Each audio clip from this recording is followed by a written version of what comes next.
Hello everyone, welcome back to the channel. Today we're diving into a major development that has left policymakers, analysts, and citizens across Europe asking tough questions. The European Union is facing renewed uncertainty after a significant announcement involving Denmark and Sweden, and its implications could ripple far beyond Scandinavia. At first glance, the Denmark-Sweden announcement may sound like a regional issue, something limited to Northern Europe. But in reality, it touches the very foundations of EU cooperation, unity, and future direction. This is why the reaction across Europe has been so intense, and in some cases, deeply concerned. Denmark and Sweden have long been seen as stable, pragmatic, and reliable partners within the broader European framework. Their political systems are strong, their economies are resilient, and their voices often carry weight in EU decision-making. When countries like these signal a shift, the entire bloc pays attention. The announcement itself reflects growing unease about how the European Union is functioning in today's rapidly changing world. From economic pressures to security concerns, from migration challenges to energy dependence, the EU is being tested on multiple fronts at the same time. One of the central issues behind this uncertainty is security. Europe's security environment has changed dramatically over the past few years. Conflicts near EU borders, rising geopolitical tensions, and concerns about collective defense have forced member states to rethink long-held assumptions. Denmark and Sweden, historically cautious about certain aspects of defense integration, have been reassessing their positions. Their announcement signals that neutrality and traditional policies may no longer be sufficient in a more dangerous and unpredictable world. For the EU, this raises difficult questions. If member states start prioritizing national or regional arrangements over collective EU frameworks, what does that mean for unity? Can the EU still present a single, coherent stance on security and defense? Economic uncertainty is another major factor. Europe is dealing with inflation, slowing growth in some economies, and the long-term impact of global disruptions. Supply chains are fragile, energy prices remain volatile, and public confidence in economic management is under strain. Denmark and Sweden are both economically strong, but even they are not immune to these pressures. Their announcement reflects concerns about how economic responsibilities and risks are shared within the EU. This brings us to the issue of solidarity. One of the EU core principles is that member states support each other in times of difficulty. However, recent crises have revealed cracks in this ideal. Some countries feel they are carrying more than their fair share of the burden.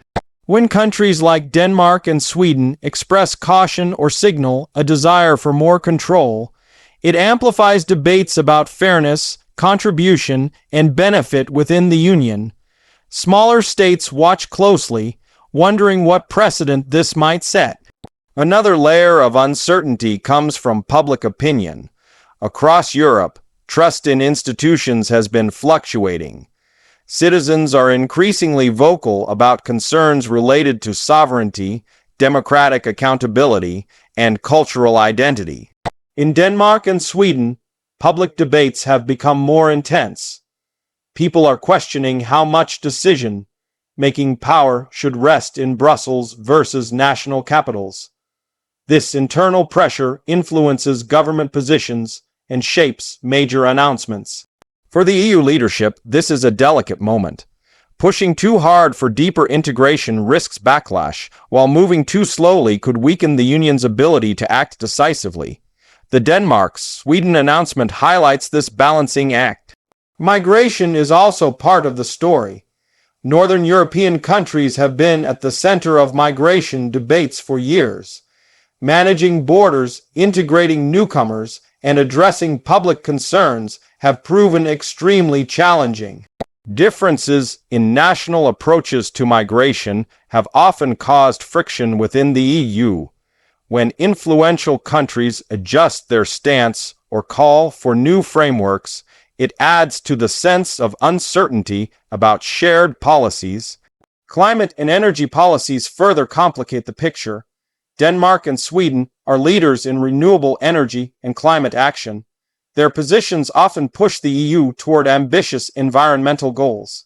However, the energy crisis has shown how difficult it is to balance sustainability with affordability and security. If leading green countries raise concerns or seek flexibility, it forces the EU to reconsider timelines and strategies. Another important aspect is trust between member states. The EU relies heavily on mutual trust, both politically and economically. Any sign that this trust is weakening sends shockwaves through the system.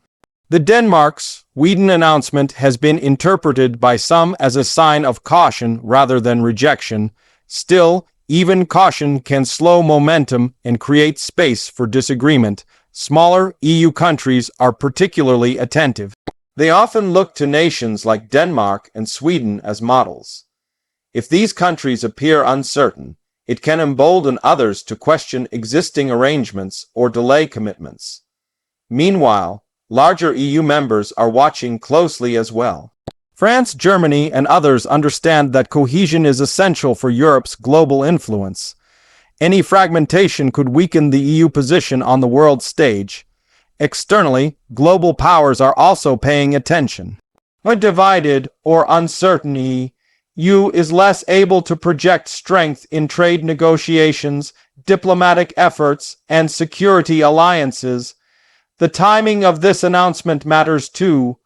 Europe is already dealing with elections, leadership transitions, and policy reforms. Adding another layer of uncertainty complicates an already crowded agenda.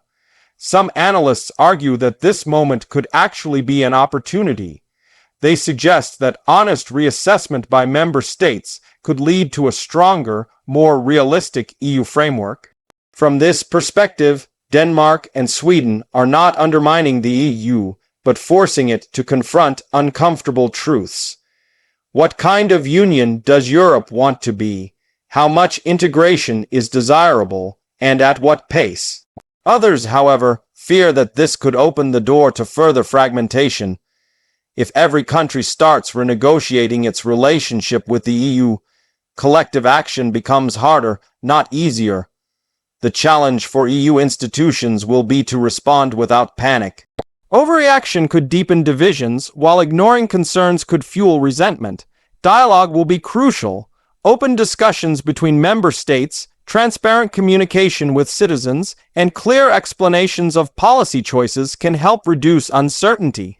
It's also important to remember that the EU has faced crises before. From financial turmoil to political shocks, the Union has repeatedly been tested and has often emerged more resilient. Still, each crisis leaves its mark. The Denmark-Sweden announcement adds to a growing sense that Europe is at a crossroads. The future of the EU may depend on its ability to adapt while preserving core values. Flexibility, respect for national differences, and renewed commitment to cooperation will be key. For everyday Europeans, these high-level debates have real consequences.